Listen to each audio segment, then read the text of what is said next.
Saludos alumnos, bienvenidos a una nueva videoclase. Recordamos un poco la clase anterior antes de comenzar esta. Y la clase anterior hablamos de las funciones del lenguaje, ¿cierto?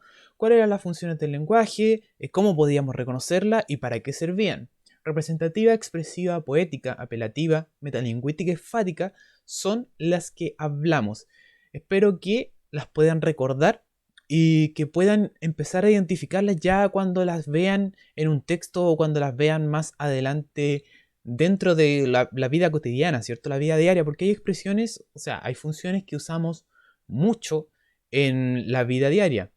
Dependiendo de cómo seamos también, puede que nosotros usemos mucho la expresiva o usemos mucho la apelativa, ¿ya?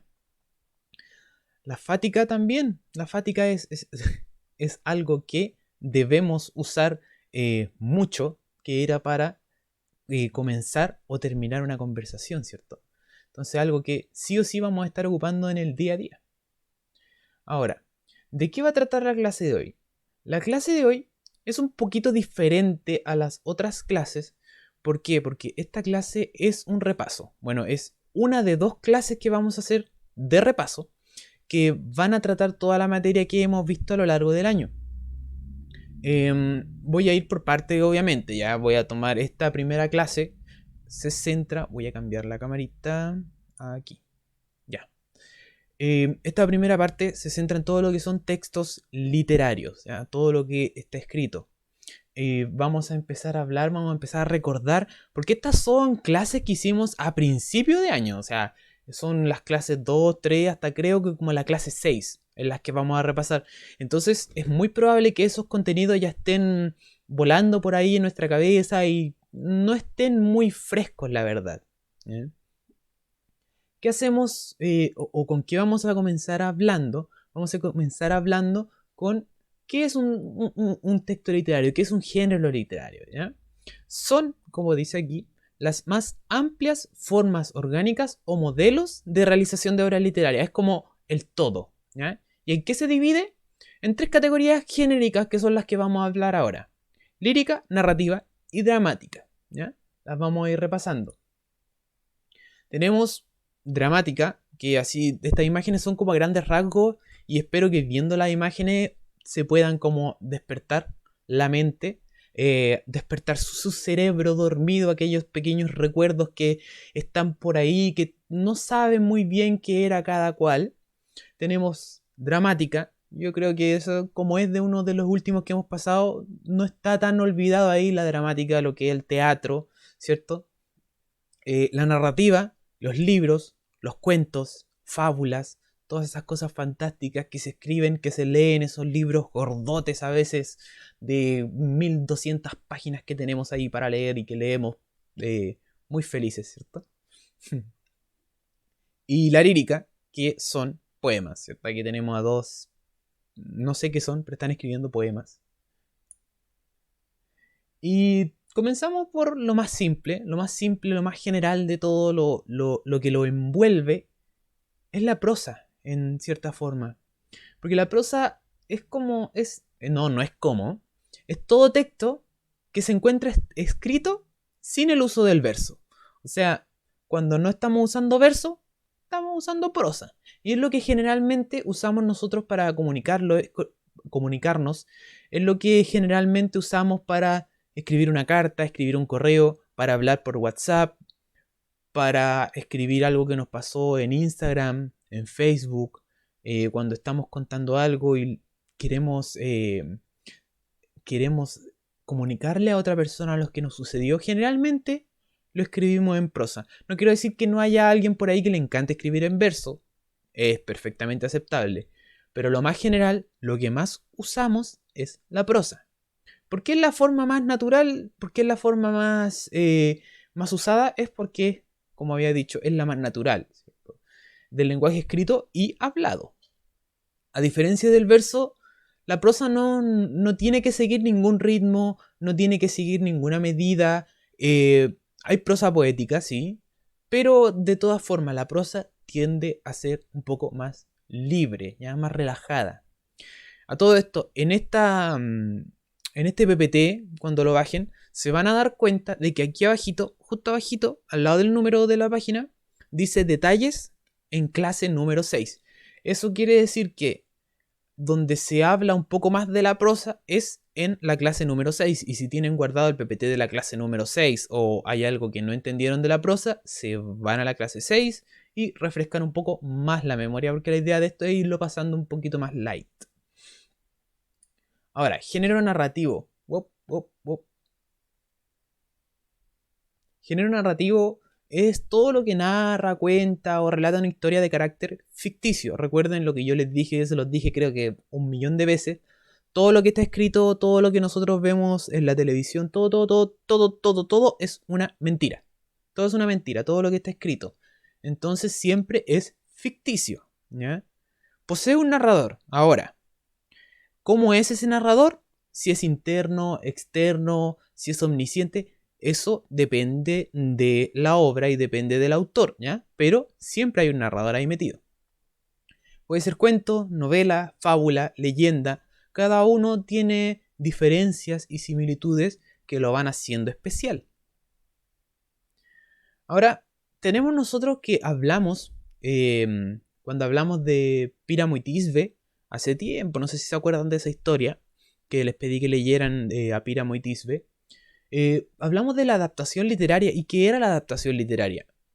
Es adaptar una fuente literaria, un libro, una novela, una historia, un cómic, un poema, a otro género o a otro medio, ¿ya? Puede ser el cine, el teatro, los videojuegos. Puse aquí el ejemplo de The Witcher. The Witcher es un libro escrito por Andrzej Sapkowski, creo que se pronuncia así. Bueno, no es un libro, son varios libros sobre las aventuras de nuestro amigo que está aquí, este apuesto hombre de pelo blanco. Los libros fueron bastante populares, tanto que se convirtieron en una serie de juegos, que es la que tengo acá, que son juegos también muy populares. Y eso llevó a que se convirtiera luego en una serie de Netflix, que es la que está acá. Entonces podemos ver como un texto literario, que son los libros que yo estoy tapando aquí, pero créanme que hay un libro y está el nombre del autor. Un libro se transformó en un juego y después se transformó en una obra que podemos ver en la televisión, en Netflix o en internet. Entonces, eso es la adaptación literaria, pasar una obra, pasar de un medio a otro. El orden de los acontecimientos, ya, esto es muy importante y hay que tener siempre en cuenta, porque cuando nosotros contamos una historia, ya sea que nosotros queremos contar una historia o queremos identificar una historia que vimos, queremos como ordenarla, tenemos que tener en cuenta el orden de los acontecimientos. Siempre hay un inicio, un desarrollo, un desenlace, siempre. En el inicio es cuando nos presentan a los personajes. Ya ahí nosotros vamos a saber en qué época está ese libro o esa serie. Vamos a saber cuál es el espacio. ¿Hubo una guerra? ¿No hubo una guerra? ¿Estamos en el espacio? ¿Aquí hay aliens? ¿O estamos en el presente, en el futuro, en el pasado? Eso lo vemos al inicio. Luego en el desarrollo surge el conflicto. Nos dicen, tenemos que salvar a este personaje porque lo vienen a matar los robots del futuro. Ahí está el conflicto, ellos arrancando, tratando de que los robots del futuro no lo maten. Vamos a saber cuáles personajes son buenos, cuáles son malos, cuáles son sus motivaciones, ¿ya? Y aquí empiezan a surgir los acontecimientos importantes. Y en el desenlace se resuelve el conflicto. Matan al personaje, no lo matan, él se salva, queda para una segunda parte. Eso se sabe en el desenlace. ¿Por qué? Porque es el final de la obra. Luego tenemos el tiempo narrativo, que esto era a lo mejor complicadito, y van a querer ir a la clase número 2 para recordarlo mejor. El relato puede comenzar a contarse de 3 formas distintas: ab ovo, in media res y in extrema res. Cualquiera de esas 3 formas puede comenzar un relato. Ab ovo es que los hechos van presentando de forma secuencial, ¿ya? Ordenados cronológicamente. Nosotros vemos a nuestro personaje cuando nace, cuando es adolescente y cuando muere, o cuando es adolescente, cuando es adulto y cuando muere, o lo vemos ser adolescente siempre, pero va envejeciendo, ¿cierto? Va hacia adelante, es cronológico. In media res, el relato inicia en un momento intermedio de la historia, ¿ya? En un hecho específico, desde el cual se pueden ir hacia el pasado y luego retoman hacia el futuro. Esto es como complicadito al escucharlo, pero digamos que el relato comienza con Juanito en una guerra. Nos muestran la guerra, se están matando ahí, los personajes. Y Juanito dice, oh, yo recuerdo cómo empezó esta guerra. Y ahí nos vamos hacia atrás. Juanito nos cuenta cómo comenzó la guerra. Y luego volvemos donde estábamos. Eso fue in media res, al medio. Y el in extrema res es cuando el relato está al final de la obra. Están matando al personaje y volvemos a ver cómo llegaron a eso. O el personaje ya está cumpliendo su desenlace y volvemos al comienzo para ver cómo llegamos ahí. ¿Ya? Eso es sin extrema, en el final. El narrador, como les decía, puede ser de varias formas: homodiegético y heterodiegético. El narrador homodiegético es el protagonista o testigo, y el heterodiegético de conocimiento relativo u objetivo, o puede ser omnisciente. ¿Ya?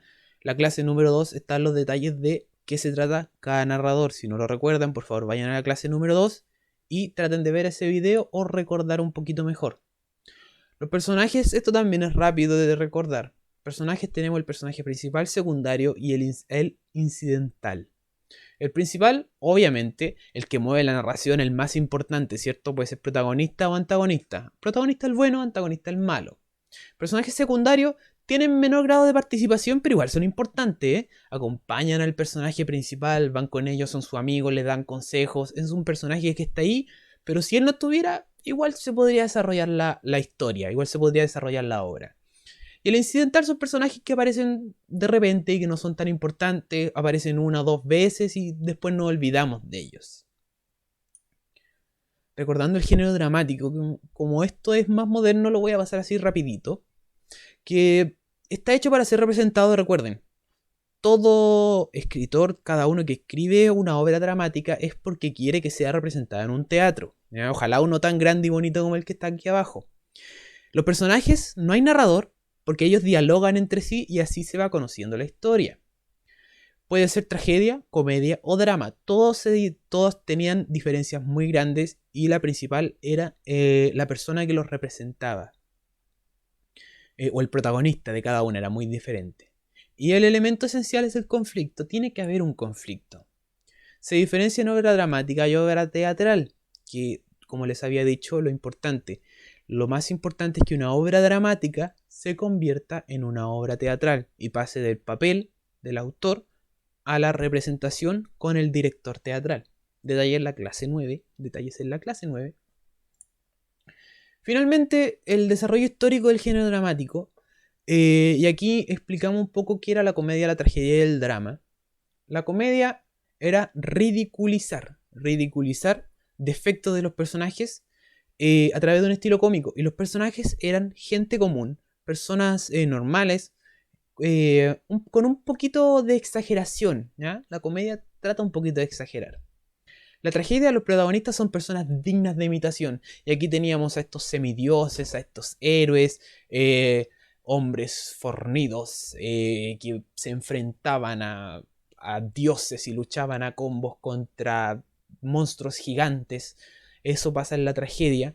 Pero no se puede luchar contra el destino establecido de los dioses. ¿Por qué no se puede? Porque son dioses. Si un dios te dice, ¿sabes qué? Tú te vas a morir. Al final de la obra, nuestro amigo se va a morir. ¿Por qué? Porque un dios lo dijo. Simple. El drama es lo más parecido a la vida común, ¿eh? También aquí tenemos un personaje que no es exagerado y un personaje que es bastante normal. Es una persona bastante común. ¿Ya? Los protagonistas pueden ganar o perder, no se sabe qué es lo que va a pasar. Pero nosotros nos hacemos parte del protagonista, como que lo entendemos, como es alguien más natural. Es como que tratamos de querer que él gane. Bueno, este ha sido el primer repaso de las cosas importantes que deben saber. Si algo de aquí no les quedó claro, les recuerdo, vayan a la clase que está aquí abajito, al lado del número, clase número 9, 6, 2, y traten de revisar un poquito mejor para que les queden los conocimientos más simples. Y ahora me despido, que estén bien, nos vemos en la clase de repaso número 2.